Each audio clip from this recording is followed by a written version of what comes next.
copain, ça va bien? Bonjour, ça va,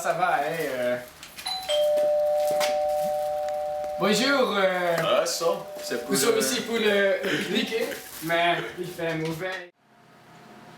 Et qu'est-ce qu'on fait maintenant? Qu'est-ce que tu penses du petit pique-nique ici? Ah, mais ça, une idée formidable. Bonjour tout le monde, comment vous organisez une pique-nique français? Ingrédients 1, une baguette. Une baguette de pain ou simplement baguette est une variété de pain reconnaissable à sa forme allongée. Cette forme de pain est emblématique de la France. C'est aussi typique du Vietnam et du Cambodge, qui étaient des colonies françaises. Et Sam, quelle est la raison que la baguette est si longue? On raconte qu'elle doit son origine aux campagnes napoléoniennes. Les pains étaient jusqu'alors ronds pour une meilleure conservation. Cette forme aurait été inventée par les boulangers de Napoléon afin de rendre le pain plus facilement transportable par les soldats dans une poche de leur pantalon le long de la jambe. Toutefois, un examen de portraits d'époque des soldats de l'Empire ou des uniformes qui nous sont parvenus suffit à démontrer qu'un tel mode de transport aurait été complètement impraticable. La baguette aurait gêné le soldat pendant sa journée de marche et elle aurait probablement été en mauvais état à l'arrivée. Ingrédient 2, le bris de mots. Mais Sam, qu'est-ce que tu fais? Un vrai Français mange brie sur sa baguette. Et pourquoi? Le brie de Meaux est un fromage français. Son nom vient de la région de la Brie et de la commune de Meaux. Et comment on produit ce brie? C'est un fromage à base de lait de vache, à pâte molle et à croûte fleurie. Sa croûte est fine, d'un blanc duveteux et parsemé de taches rouges. La pâte est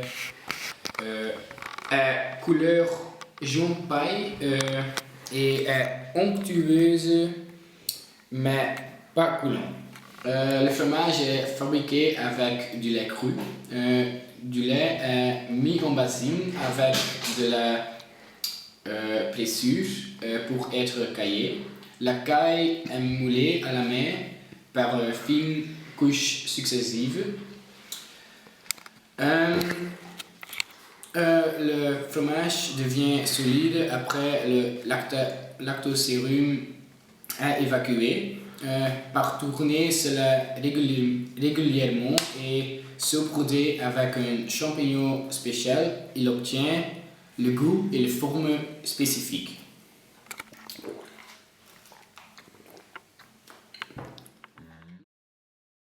Et aussi, très important, le vin rouge, pour un pique-nique fantastique. Vin rouge, le plus grand vert de France.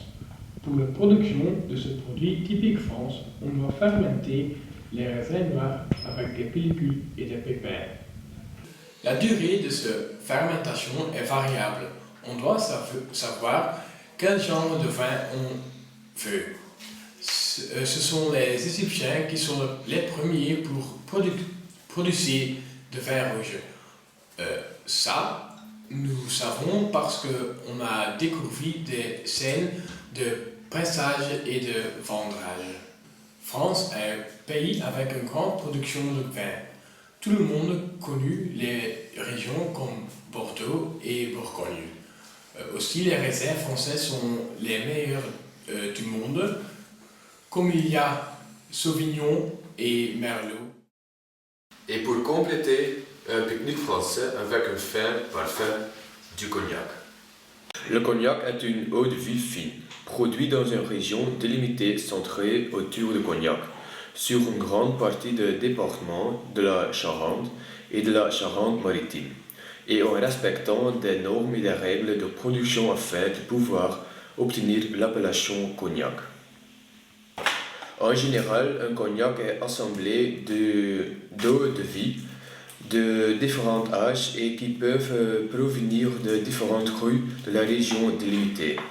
Un cognac composé des deux premiers crus, grand et petit champagne, avec au moins 50% de grand champagne est appelé fin champagne.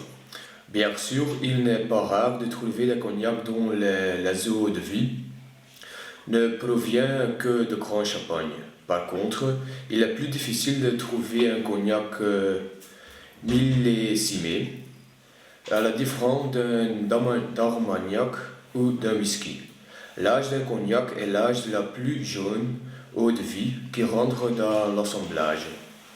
Ainsi, un cognac de 10 ans d'âge contient des eaux de vie qui ont passé 10 ans dans des fruits de chêne, mais aussi des eaux de vie qui peuvent avoir vieilli pendant 50 ou 20 ans ou plus.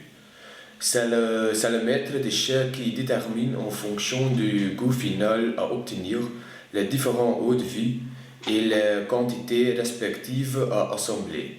L'assemblage se déroule dans des grands tonneaux, puis le cognac est mis en bouteille. Ah mon cher, qu'est-ce que tu penses d'un jeu de pétanque? C'est quoi ça, pétanque? Pétanque, c'est un sport de poule dont le nom vient de l'expression pied tanké, qui signifie pied joint. Si la pétanque a une invention récente, l'histoire des jeux de boules remonte aux plus hautes civilisations antiques comme les Grecs, les Romains et la Gaule. Le but de ce jeu est jeter le prix-play, c'est les petites boules avec les grandes boules, et le gagneur est ce qui est le prix-play. Et pourquoi il joue avec des pieds joints? Ah oui, au 19e siècle, les méridionaux se passionnent pour la langue ou jeu provençal. Ce jeu exige la même qualité que la pétanque, mais les règles sont simplifiées et les choix des terrains sont libres. Le jeu provençal donnera en 1907 naissance à la pétanque. Ah oui? Oui, ce jeu de boules sera né à La Ciotat à l'initiative d'un championnat de jeu provincial, Jules Huguet, un homme de 70 ans. Celui-ci, ne pouvant plus jouer son jeu préféré à cause de ses rhumatismes, donc il décida de tracer un rond et de jouer avec des pieds joints, c'est-à-dire les pieds tankés et ancrés au sol. C'est à toi, Sam. Comme ça? Oui. Oh, c'est magnifique. J'ai gagné!